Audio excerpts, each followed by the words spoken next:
हैं इनके चपल विशेष।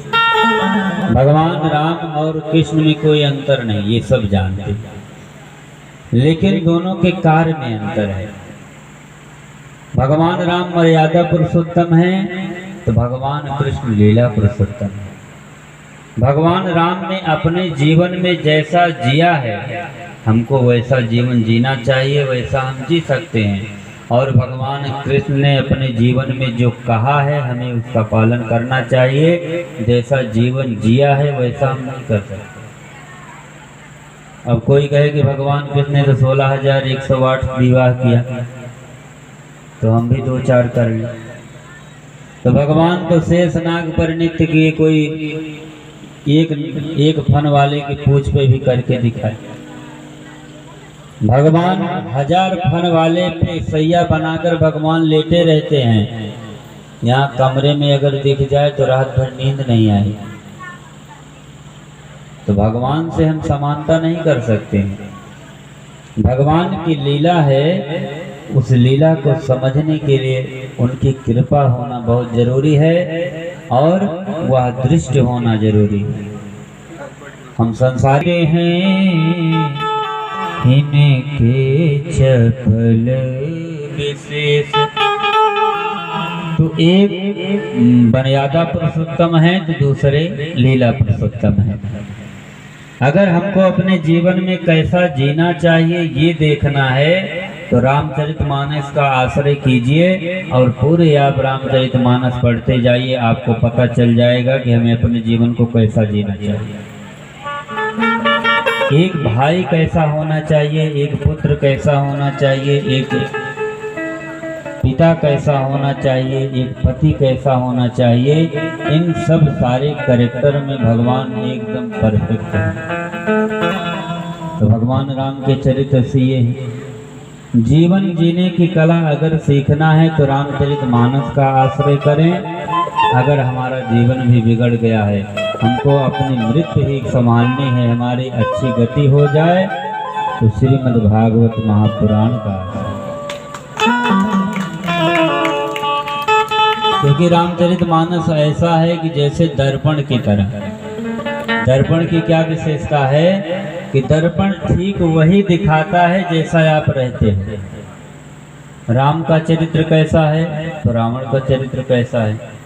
अब ये हमको जानना है कि हमको राम के चरित्र जैसा बनना है कि रावण के जैसा बनना है, भरत के जैसा बनना है कि कुंभकर्ण के जैसा बनना है, लखन की तरह बनना है कि मेघनाथ की तरह बनना है।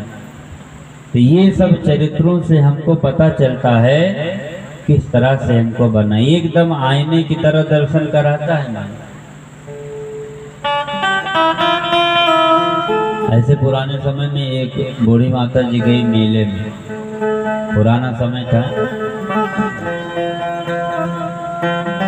तो उनको एक शीशा पसंद आया। शीशा को देखा, दुकानदार से पूछा कि कितने का है, बोले कि 20 रुपए। बोले ये इस शीशे का 20 रुपया, क्या है इसमें? इसका 20 रुपया मैं नहीं दूंगा। तो दूसरा दिखाया कि मैया ये 10 रुपए वाला लीजिए। 10 रुपए वाला शीशा भी जब दिखाया तो बोले कि ये शीशे में क्या विशेषता है, इस शीशे की, इसको मैं क्यों लूं? तो 5 रुपया वाला दिखाया। 5 रुपए वाला शीशा जब देखा वो भी पसंद नहीं आया। 2 रुपए वाला दिखाया, 2 वाला भी पसंद नहीं आया। तो बोले कि मैया मैं तुम्हें कौन सा दिखाऊं, 1 रुपया वाला दिखाया। तो बोले ये भी शीशा अच्छा नहीं, ना इसमें अच्छी शक्ल दिखती है, ना इसमें कुछ खासियत दिखता, क्या मैं लूं? जब 40 वर्ष पहले मैं आती थी तो क्या शीशा मिलती थी, क्या दर्पण मिलती। 40 वर्ष पहले जब मैं देखती थी तो कितना बढ़िया चेहरा दिखता, तुम्हारे शीशे में कोई खासियत ही नहीं।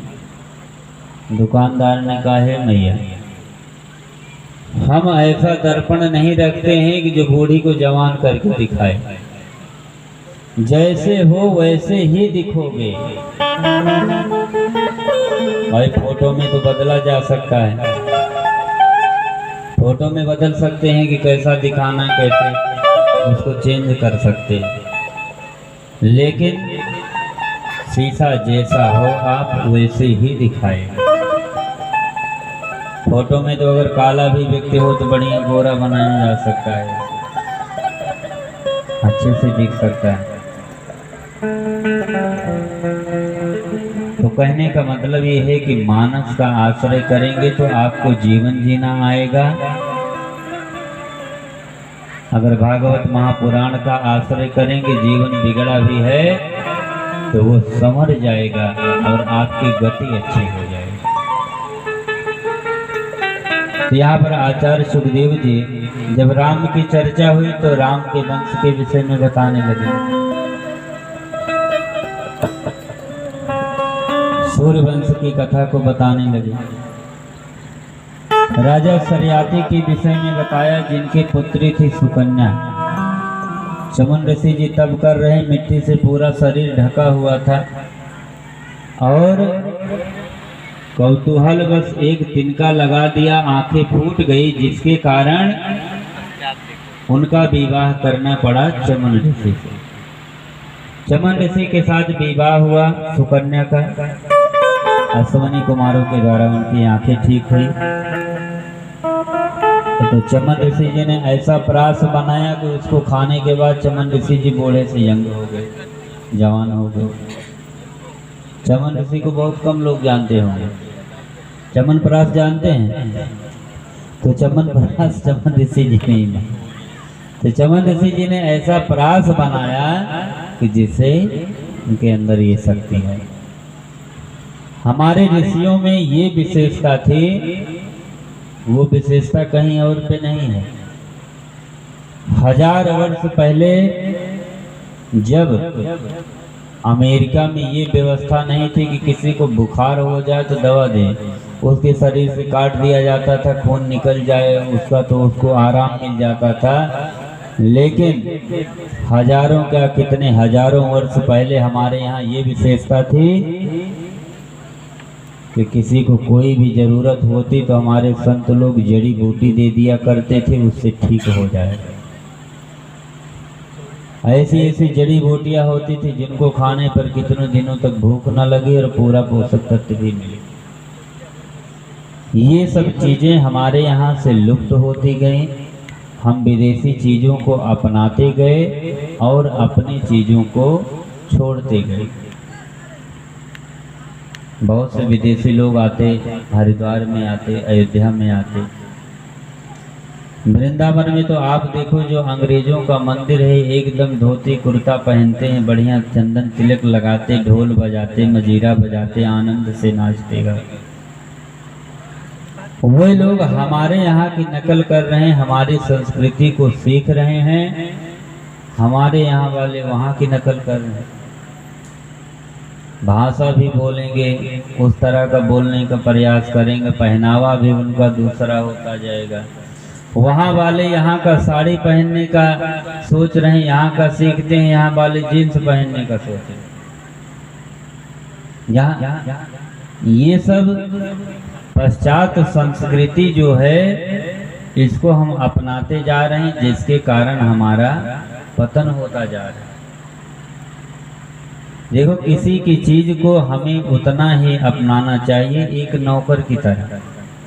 मालिक की तरह अगर बैठ गया तो आप नौकर हो जाएंगे, वो मालिक हो जाएगा। तो कहने का तात्पर्य ये है कि हमारी संस्कृति इतना महान है कि हमें दूसरे की जरूरत नहीं है, केवल उसको समझने और मानने की जरूरत है। बोलिए भक्तवत्सल भगवान।